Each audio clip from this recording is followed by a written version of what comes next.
I'm Hasten, and we're gonna read Chapter 3 of Awesome Friendly Adventures. Let's get started. Chapter 3. Ronald and Garg left their village behind and started out on their adventure. On the first day, they walked for miles and miles. Garg's feet were as tough as a leather, so all that walking didn't bother him.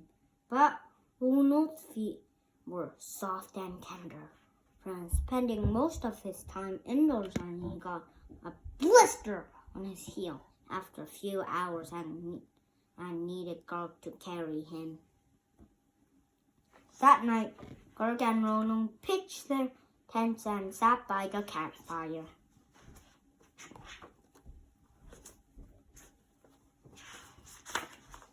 Whenever Ronald got a blister or splinter back home, his mom always made him feel better. And thinking about his mom made Ronald very sad. Choo-choo. The next morning, Ronald and Garg came to a village that was just like theirs. But the road was blocked by boulders because there was an avalanche the night before. Ronald offered to help clean the road, and the villagers said, "Sure." So Garg and Ronald spent the rest of the day moving heavy rocks, which wasn't as easy as Ronald thought it would be. Hooray! That night, the villagers gave Ronald and Garg a hot meal and soft beds to sleep in, and in the morning, Ronald and Garg packed up their things so they could get back on the road. But the villagers told Ronald and Garg there was something else they needed help with before they headed out.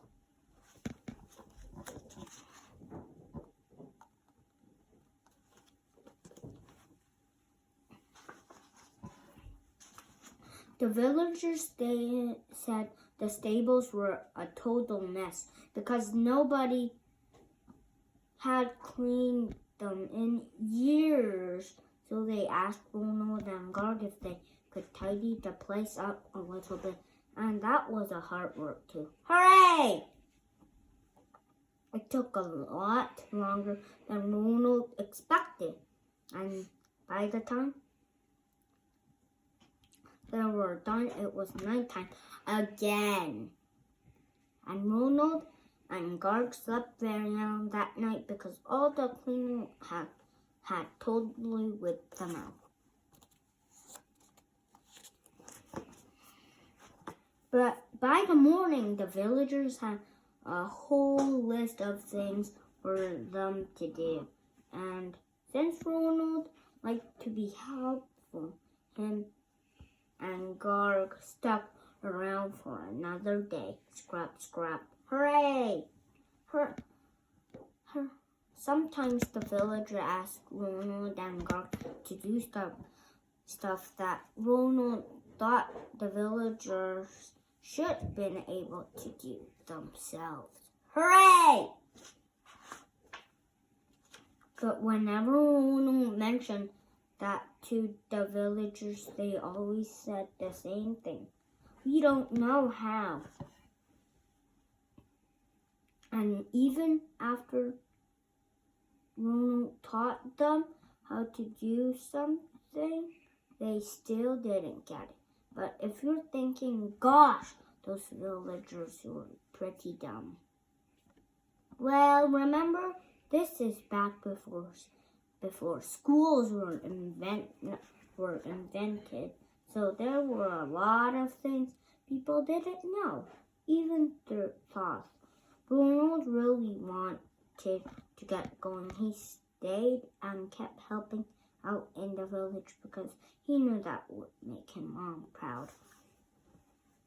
This was my favorite chapter yet. I told Drake that parents would probably like reading this story to their kids because Ronald Ronald was such a good role model for young people, but Greg said kids would think Ronald was a sucker for doing all the villagers' work for them. I said, Ronald isn't a sucker. He just likes being helpful. And Greg said if Ronald helped every person on his journey, then this book is going to be like 1,000 pages long. I told Greg that Ronald always helped people in need because that's how his parents raised him. And Greg said, well, if Superman helped everyone who asked, he'd never be able to relax. Help, help, help, help, help. Greg said maybe Ronald and God should get off the main road for a while so they don't run into any more villagers who needed their help. He said this book is supposed to be an adventure. But Ronald knows it's just two guys doing a bunch of chores. Then Greg said, if this story is gonna be any good, I was gonna have to put some monsters in it. Shudder, shudder. I said, well, I don't know about monsters, but maybe there could be unicorns or pixies or tree elves. Greg said, there's no such a thing as tree elves, but I'm pretty sure there are because one time me and my dad spotted one during a backyard camp out. When I asked Greg how he's sure there's no such a thing as tree elves, he said the same thing he always says to win an agreement. I know stuff.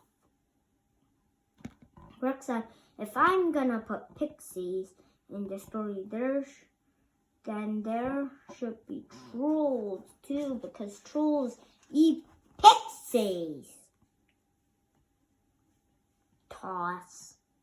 I told Greg that was disgusting, but he said it's just a circle of life and I need it to grow up.